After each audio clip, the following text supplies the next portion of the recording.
Ah là là, voici déjà arrivé ce fabuleux mois de décembre. Un joli mélange entre excitation, stress et cette envie de ralentir. C'est souvent une période paradoxale. On court pour boucler l'année, mais on rêve aussi de souffler, de faire le point et de poser de vraies intentions pour ce qui vient. C'est donc dans cet esprit que j'ai créé cette mini-série spéciale de réinvention dans ta communication. Pendant 5 mini-épisodes, je t'invite à identifier les erreurs qui te bloquent dans ta communication, trouver des réponses aux questions qui me sont le plus posées sur la communication, découvrir ce qu'il faudrait arrêter de faire pour rester aligné et préserver ta santé mentale quand tu communiques, et enfin, partager des actions concrètes pour construire une communication qui te ressemble et qui est sereine en 2025.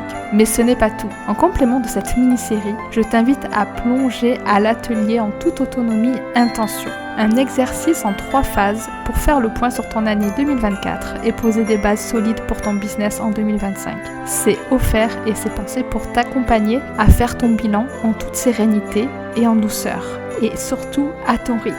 Tu trouveras le lien en description. Ensuite, à la fin de chaque épisode de cette mini-série, je te proposerai un rendez-vous pour se retrouver début janvier lors d'un atelier spécial où l'on pourra préparer ensemble ton plan de communication avec impact et sérénité. Alors je t'invite à prendre le temps de ralentir avec moi et de réfléchir à ce qui compte vraiment et ainsi te préparer à démarrer la nouvelle année sur des bases alignées et qui te ressemblent pour révéler ta touch.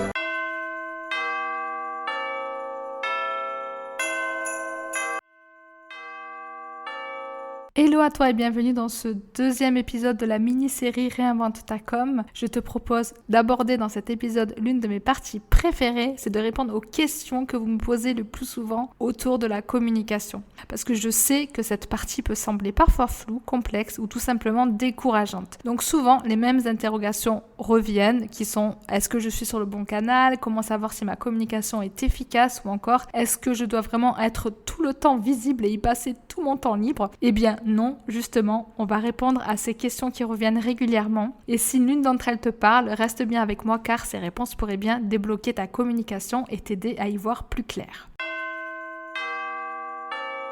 Donc la question 1, comment savoir si ma communication est efficace? Bon, c'est la question vraiment qui revient le plus souvent parce que beaucoup d'entrepreneurs se demandent si leur effort sert vraiment à quelque chose ou s'ils passent à côté de leurs résultats. Donc beaucoup de clientes me disent j'ai l'impression de poster beaucoup et de parler dans le vide, je ne sais pas si ça marche vraiment. Donc en creusant ce type de problématique que j'ai souvent avec mes clientes, on se rend compte que justement on ne peut pas mesurer ce qu'on ne connaît pas. Donc le but c'est dans tous les cas de creuser quel est ton objectif de communication. Donc si tu attends de la visibilité ou si tu attends d'attirer des clients, c'est souvent un mix des deux. Donc c'est très important de te poser ces 3 questions dans ta communication pour pouvoir évaluer son efficacité. Est-ce que ton contenu atteint ton audience cible? Donc ça tu pourras le voir en mesurant ton nombre d'impressions et ton nombre de vues. Est-ce que tu reçois des messages entrants, des demandes ou des contacts grâce à ta communication? Parce que le but c'est d'aller faire de la visibilité mais aussi de convertir et ça peu importe ton nombre d'abonnés. Et est-ce que tu restes aligné avec tes valeurs et ta vision? Est-ce que tu te sens naturel dans ta communication ou est-ce que tu te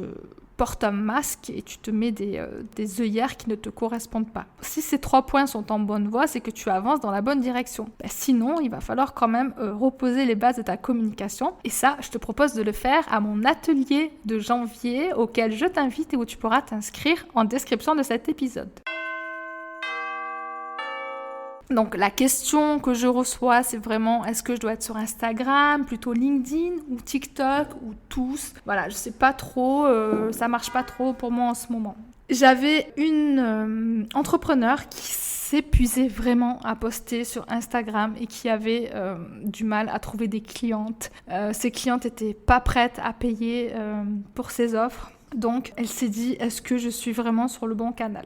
Donc c'est une question que tu peux te poser déjà en te demandant où se trouve ton audience. Est-ce que tu es toujours sur la même cible? La cliente que j'avais en face de moi, en fait, elle était en train de pivoter son activité. Donc c'est vrai que Instagram, elle avait envie de le faire passer plus en réseau lifestyle où elle partage ses backstage en fait, où elle cherche pas forcément à convertir. Elle avait envie de cibler plus un public B2B, donc plus des entreprises ou des entrepreneurs plus avancés et avec un pouvoir d'achat plus important. Du coup, pour elle, ça faisait sens d'aller essayer de mettre plus d'énergie sur LinkedIn et de baisser le volume sur Instagram. C'est d'ailleurs ce que moi j'ai fait en fait en 2024 et que je vais continuer de faire en 2025. Je vais baisser le volume sur Instagram et continuer d'augmenter la puissance sur LinkedIn parce que effectivement tu ne peux pas tout faire. Donc, est-ce que tu es sur le bon réseau? C'est de te demander, est-ce que ton audience est bien sur ce canal-là? Est-ce que du coup, si ce n'est pas le cas, où est ton audience? Si tu vises, je sais pas, un public plus jeune, dans la beauté, que tu fais des tutos, etc., peut-être que TikTok peut être pertinent pour toi en complément de notre réseau. Donc, c'est important de te poser la question, où est ton audience et où est-ce que ça te fait plaisir, toi, de communiquer? Donc, le combo des deux te permettra de te dire, ok, est-ce que je suis sur le bon canal ou pas? Donc, si ça fait 3 à 6 mois que tu n'as pas de résultats sur le canal où tu es, il est peut-être temps de changer ou de te poser des questions.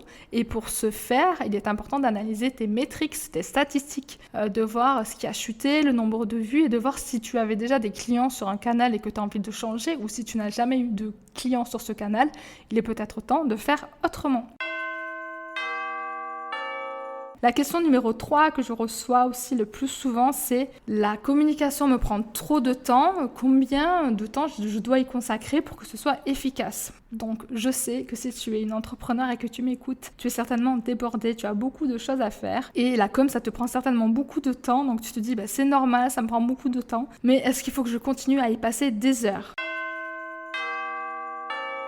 Pour te donner un exemple, j'ai accompagné une coach qui passait plus de 3 heures à écrire un post LinkedIn, mais sans aucune structure et surtout parce qu'elle était atteinte du syndrome de la bonne élève et du perfectionnisme. Donc, elle finissait par être épuisée et inefficace, enfin pas elle, surtout sa com, et donc elle se décourageait beaucoup en se disant c'est peut-être normal de passer 3 heures par post. Ma réponse est que non, ce n'est pas normal de passer 3 heures par post parce que la communication, ça se travaille et derrière il faut qu'il y ait une stratégie, donc une stratégie de communication reliée à tes objectifs business, reliée à tes offres du coup et reliée à des thématiques et qui vont parler à ton audience et qui vont être en lien avec les offres que tu proposes. Donc normalement, tu travailles tes piliers de communication entre 3 et 5 thèmes pour que quand tu rédiges un post, en fait, ce soit beaucoup plus facile.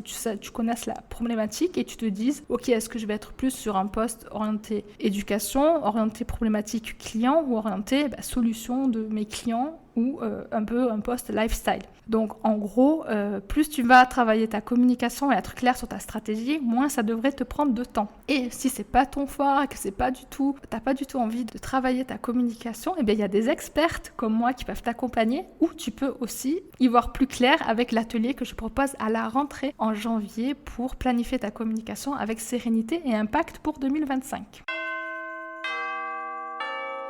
Donc l'avant-dernière question, c'est comment être authentique dans ma communication sans parler de ma vie intime ou de ma vie personnelle.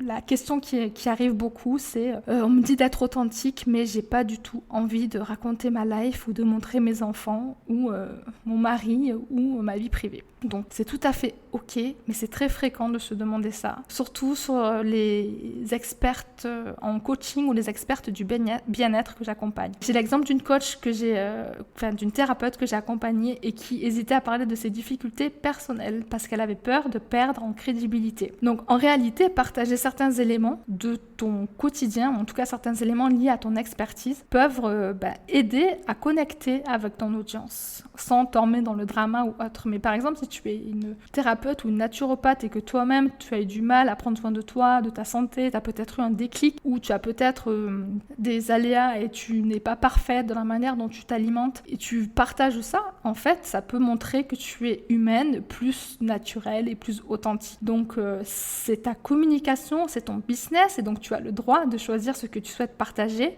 ce qui reflète tes valeurs. Mais aussi, c'est important de partager les défis que tu as surmontés pour aussi révéler ta touch et aller créer ce lien avec ton audience. En revanche, tu n'es pas obligé de tout partager et de rentrer dans l'intimité si tu ne veux pas le faire. D'ailleurs, ce que je te déconseille de faire.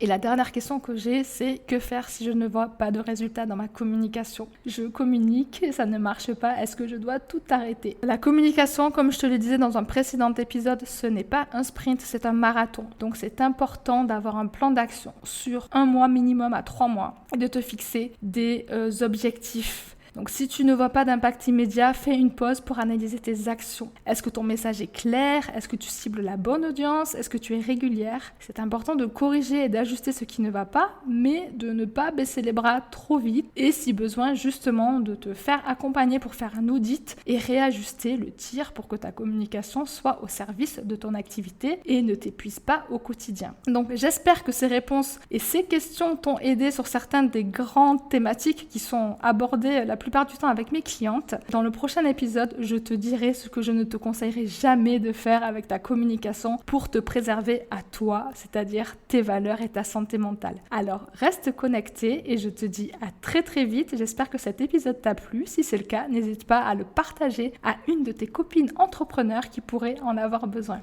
Je te dis à très vite.